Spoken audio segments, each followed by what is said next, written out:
common is we're interested in leadership in the world today. With that, let's get on to, we want to get right to the questions as fast as we can here. So I'm going to go ahead and introduce our panelists today. And I will be asking questions. We'll be going back and forth and asking Mike and Werner questions, some of both of them, some for each of them. You'll hear me do that as we go along. But first, I'd like to introduce you to Dr. Michael Jensen. Dr. Jensen is a Jesse Isidore Strauss Professor of Business Administration, Emeritus, Harvard Business School.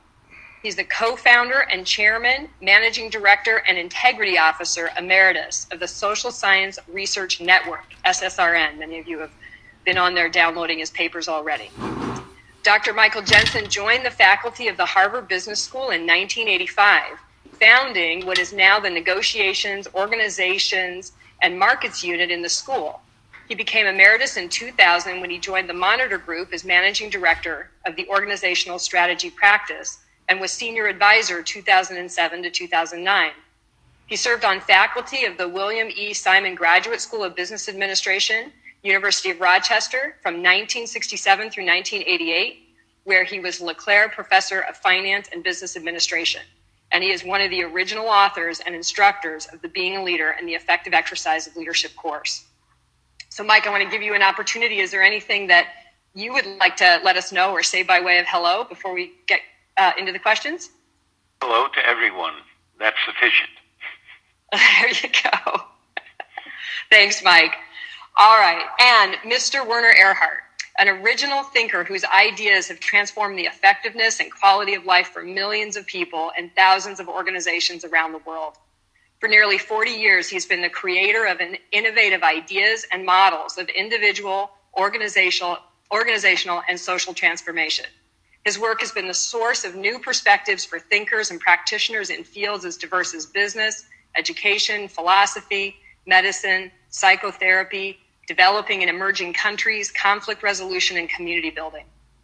While he may best be known to the general public for the applications derived from his models, including the S training started in 1971 and replaced in the mid-1980s by the Forum, currently Erhard commits his time and intellectual effort almost exclusively to the academic world.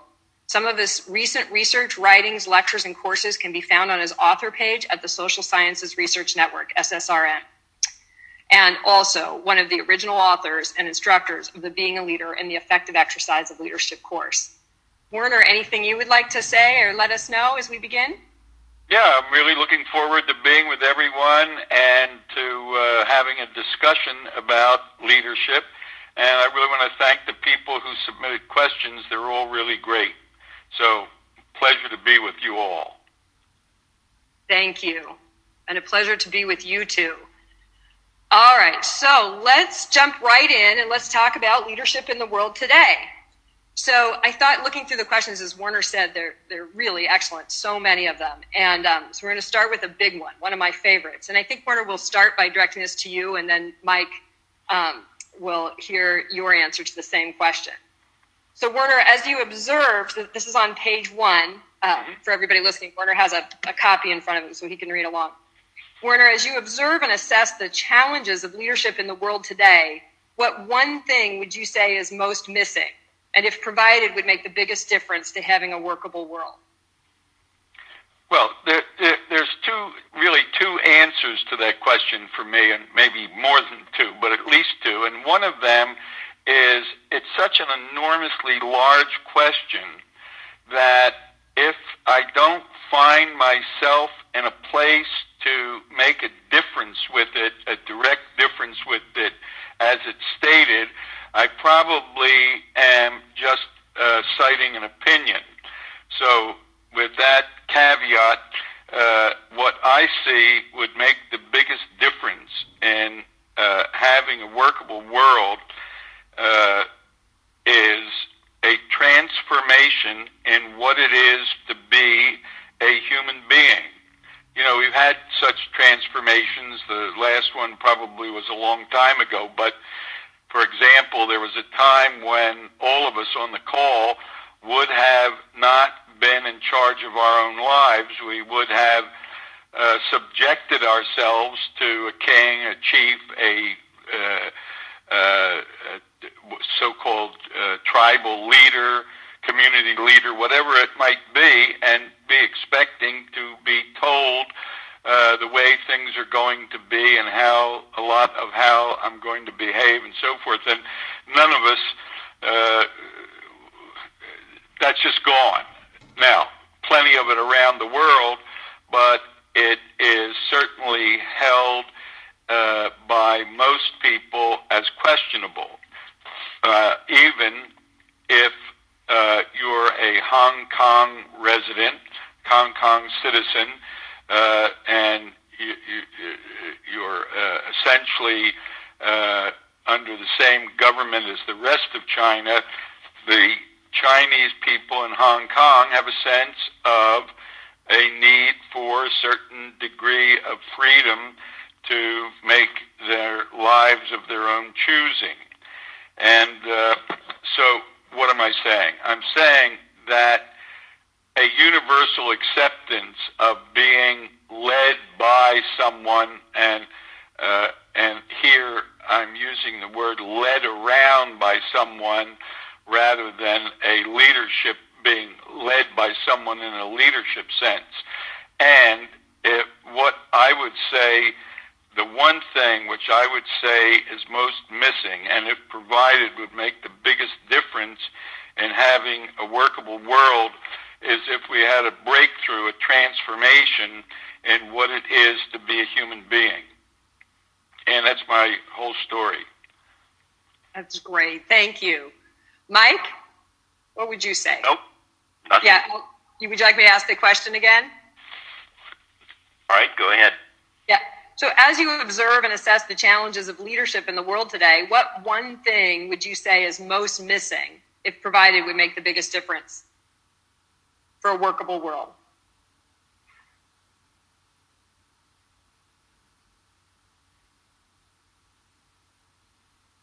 It's understanding that you can't make people do things. And people try and use force in one way or another. They have to be enrolled and even excited about doing something or accomplishing something. That's critical.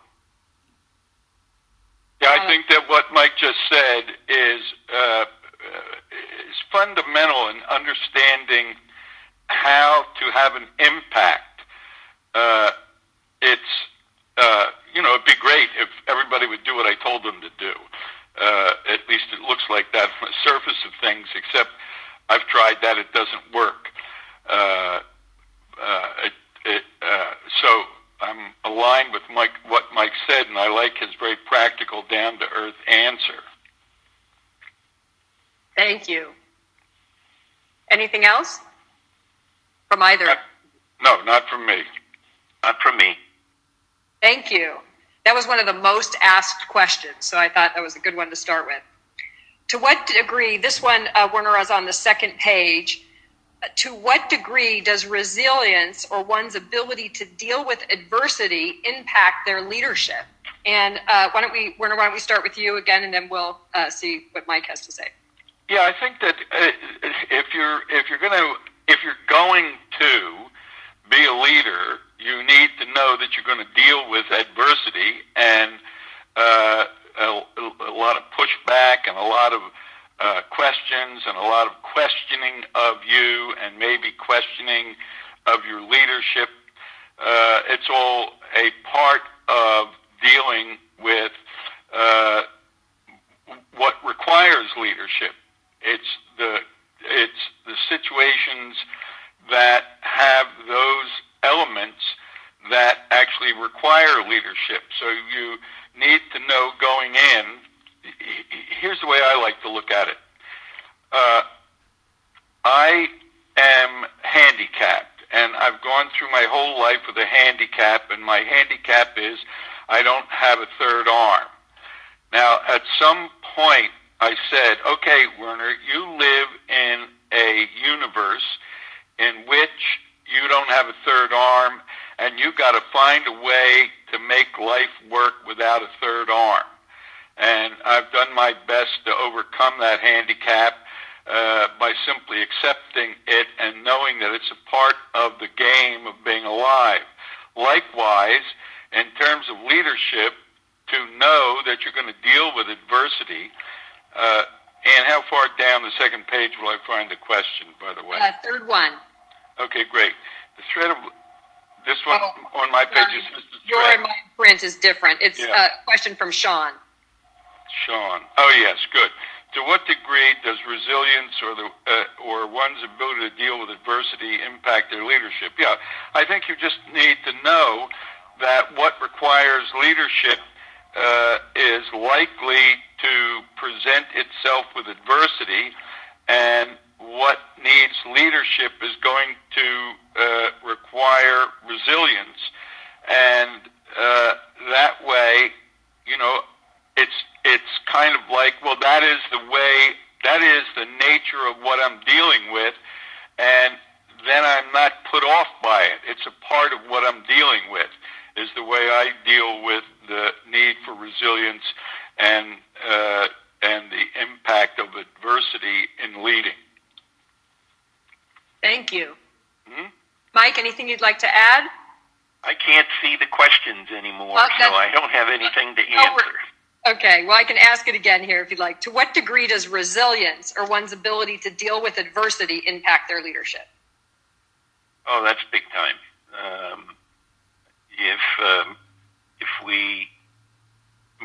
We're always going to find resistance, and to the extent that we just take that as a matter of fact and we deal with it as effectively as we can, because if you think people are simply going to do what you want or do what you ask, you're not going to get very far. Thank you. All right, this one, why don't we start with you, Mike, on this one? What is required to motivate or secure the alignment of a group of people that are needed to make something happen? This is another big one. So what is required to secure the alignment of a group of people that are needed to make something happen? Well, what you have to be able to do is to create an environment in which they find what you are trying to get done exciting and important and generates enthusiasm on their part. Yeah, I agree with Mike. That's what's required. And as a matter of fact, an important part of the leadership course is the question of people's concerns. In the normal course of events, when we hear the word concern, we think of a worry or something I'm anxious about or something of that nature. And what we mean by concern in the course is very different than that. A concern is defined as a matter of fundamental interest or importance. Now, in a certain sense, you could say Werner Erhard is some set of matters of fundamental interest or importance to be fulfilled.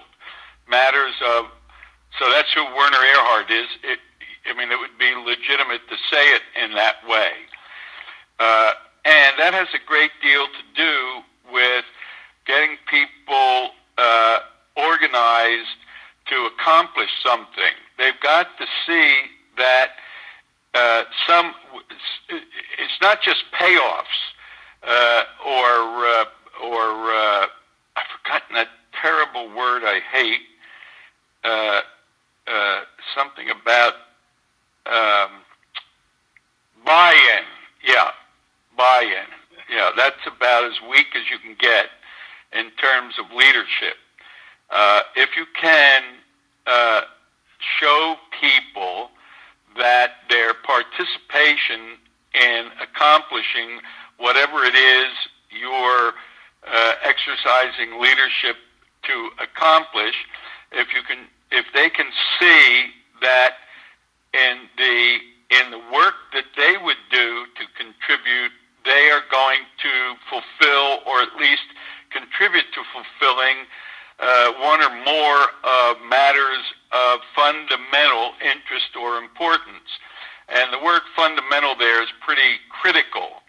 I often think I want something, and I have to ask myself, why would you want that? And keep asking until I get down to what is the matter of fundamental interest or importance to be fulfilled that constitutes this guy, Werner Erhard. So a lot of it is to be able to interact with people such that you bring up to presence for them their matters of fundamental interest or importance, where they can see that they, in participating in the fulfillment of, in the realization of whatever it is that you're leading, they will either they share that as a fundamental interest or importance, or at least that in the participation they can see opportunities for them to fulfill or contribute to fulfilling their own concerns. Then the last thing for me about this is the universal, as far as I can tell, the universal, and I've tested this out in so-called youth at risk, and I've tested this out with people in prison, including people who had the sentence of life without parole, and obviously I've tested it out with a lot of people whose circumstances are not so dire. But what I find to be a universal matter of fundamental interest or importance is the opportunity to make a difference in life. And if what you are leading there is constituted as an opportunity for me, who you're leading, I'm the person being led, an opportunity for me to contribute to making a difference in life, making a difference that makes a difference, you start to build people who are all committed to the same thing in one way or another. Thank you. It's really great, Werner, set up for the question I wanted to ask next. This one's on your second page from Tim. I think it goes right with what you were just saying there. I often find myself in situations where people are stuck going round and round in a conversation because they're focused on some superficial aspect. In these instances, leadership often involves shifting the conversation from the discussion of circumstances to the deeper concerns and commitment of others. What are some ways to uncover the deeper concerns and commitment of others, even when they aren't apparent? Yeah. You want me to respond, Dan? Yeah. Yes, please. Yeah. So I call that drilling up. And the secret question is, okay, that's interesting. I see that you're interested in that. Now, let me ask, what would make you interested in that? Is there a matter of fundamental interest or importance that would make you interested in protecting yourself, or in making money, and whatever it is that the person is at the moment got their focus on? And it's kind of the phrase that I use to remind myself is, why would you care about that, or why would you want to do that? And in the normal course of events, people kind of focus on, what do I want to do? What do I want to do? And in order to have people aligned around a leadership project, you need to get them to what is the matter of fundamental interest or importance that makes me want to do that. Why would you want to do that? In the normal course of events, as I said, people think in terms of what do I want to do rather than what is the matter of fundamental interest or importance that I think doing this is going to contribute to, or doing this is going to accomplish. You know, these are all things that we deal with to one degree or another, but this question and the previous question are ones we deal with in depth. And the problem with discussing it in this environment is that the best Mike and I can, I'll speak for myself, the best I can hope to accomplish is to have you understand something or get a sense of something. And that's not what makes a difference in people's power. We have to find a way for people to discover for themselves what they've now maybe merely come to understand or get a sense of. When I discover it for myself, even if I've learned it from somebody, when I discover it for myself, it starts to use me, and the course is 100% revolved around actual being used by whatever it is I need to be used by in order to be a leader and exercise leadership effectively as my natural self-expression. And obviously that's not something that's going to get very deeply penetrated in the 2 minutes we have to answer a question, but we can kind of get a sense of things together. Thank you, Werner. Mike, I'm going to direct this next question toward you. It's somewhat of a continuation here to some of the things that have been said. How does a leader maintain courage in the face of fear, such the fear of failure doesn't paralyze you, and the confidence of knowing you'll succeed will propel you forward? Really, how does a leader... Yeah, go ahead. Practice is a very important part of that. You simply have to learn to be able to deal with and to be comfortable in the face of opposition, even antagonism. That's just one of the things you have to be able to deal with without becoming frightened or angry or any of the other counterproductive responses. Yeah, I have a slightly aside to that, and my aside is a fundamental part of, now I want to make this real clear, fundamental part of being a leader and exercising leadership effectively as your natural self-expression, not a fundamental part of being a leader and exercising leadership effectively, but doing so as your natural self-expression is dealt with in the leadership course as starting with what is going on with you internally. What is going on, for example,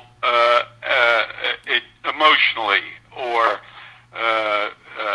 feeling-wise? What's going on emotionally or feeling-wise, and where do I have to place that? Where do I have to, what is the transformation I need to create in order to be less used by, and perhaps not used at all by, what is going on with me internally, whether it's thoughts I'm having or feelings I'm having or an outlook on the situation that I'm experiencing. There is a transformation in who one is from going through life that I am what's going on with me internally to no, that's not who I am. Sure, there's something going on with me internally, but that's not who I am.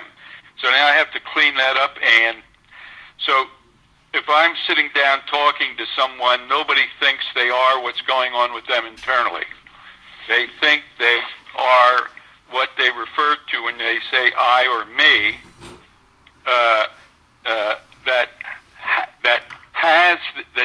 that is thinking these thoughts or having these feelings or having this bodily state. You know, my knees are shaking or whatever it might be,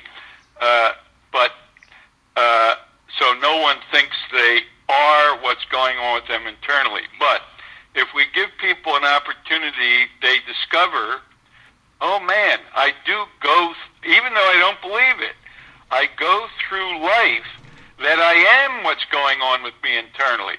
I don't say, I don't go through life that I'm having this feeling of anger or having this feeling of frustration or having this attitude of doubt or whatever it might be. No, we say, I doubt, I think, like I am these things. I am angry. I am doubtful. I am whatever. So while we don't believe it, we do go through life that we are that. And that's, I would say, a critical part of the transformation required to be a leader and exercise leadership effectively if it's going to be your natural self-expression rather than something you remember or even know and try to apply. Werner, I want to throw one term in there that's in a lot of questions that I think you actually just answered, but I want to give you a